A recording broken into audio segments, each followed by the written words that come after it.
Welcome to this podcast where we're going to start transitioning from looking at electric fields into looking at electrical current.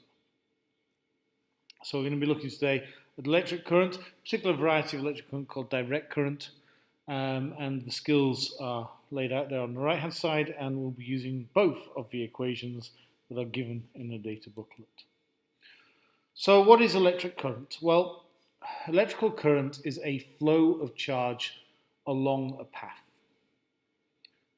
Electric current happens because you have an electrical field, a positive and a negative, within a particular structure, and the electrons or other charge carriers move along.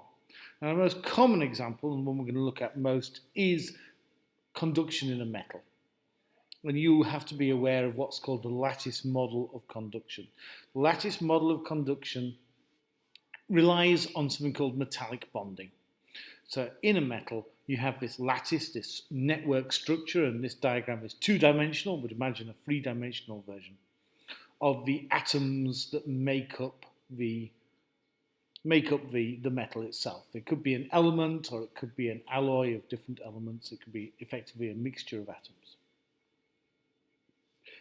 Each of these atoms, or most of these atoms, will donate electrons.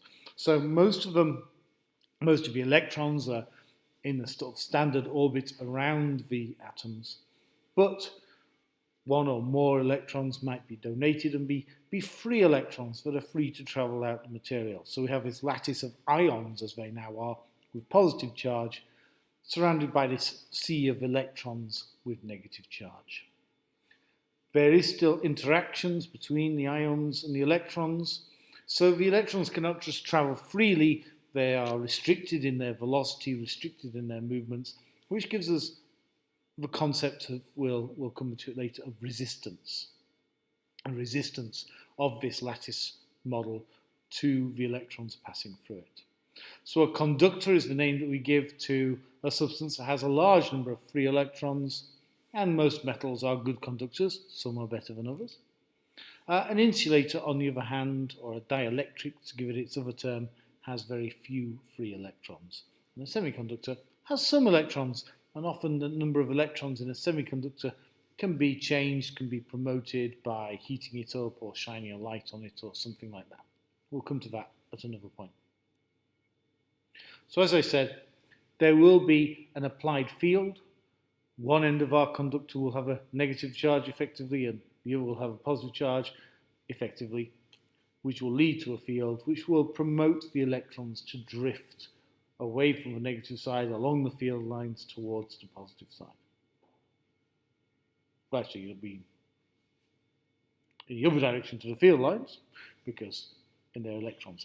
But it could be any charge carrier. It doesn't have to be electrons. It could be positively charged ions, which is common in liquids or in, say, the electrical conduction system inside our own bodies. But in most physics and engineering examples, it will be electrons in a wire. I described current as a flow of charge. So the equation I equals delta Q divided by delta T, Q referring to charge and T to time. Current is in units called amps, which is actually part of the SI system. They are the base unit in SI. And it's the amount of charge that flows. It's a rate equation, so it's the amount of charge that flows, the number of coulombs that pass in a certain amount of time. And by changing that around, you can come to the working definition of a coulomb, which is that the amount of charge that you have is the current multiplied by the time for which that current is flowing. Unit is the amperes, better known as amps, and given the symbol A. Now, we can do some calculations here. These charge carriers are moving under the influence of the field, and this movement will have a certain speed or velocity, which we call the drift speed or the drift velocity.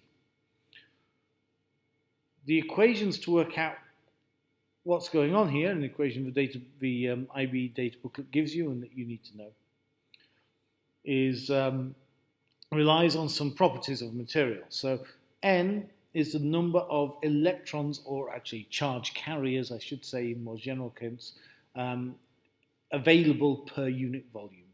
V is the drift velocity that we're trying to find out, delta T is the time taken, and A, capital A, is the cross-sectional area in meters squared of our conductor. So in a given amount of time, delta T, our charges will move along and they will cover a distance of V delta T. So in that given amount of time, we can think of a block of electrons with a volume of V delta T, which is like the length, multiplied by the cross-sectional area, which will be passing a given point, as shown in the diagram there. This volume of electrons, VA delta T, well, how many electrons or charge carriers are inside that volume? It's N, which is the electron or charge carrier density, multiplied by the volume, NAV delta T. So NAV delta T gives you the total charge, Q, which is passing any given point. Since current equals delta Q over delta T, then NAV delta T E divided by delta T will give you the equation Ni equals NAVE, N-A-V-E. So the current equals the charge density multiplied by the cross-sectional area of the conductor multiplied by the drift velocity multiplied by the charge on an electron. So that works for elementary charges. So it works for electrons, or it works if protons, or for ions if they have a charge of plus or minus 1. To make it a little bit more general, we can include Q, which is actually what the data booklet uses. So Q is just the charge on the charge carrier. Do notice one little issue here is that delta Q is the total charge passing in a period, whereas Q is the charge on an individual charge carrier. Okay, we're going to look at some examples, but I think we'll do that next video. Thank you very much.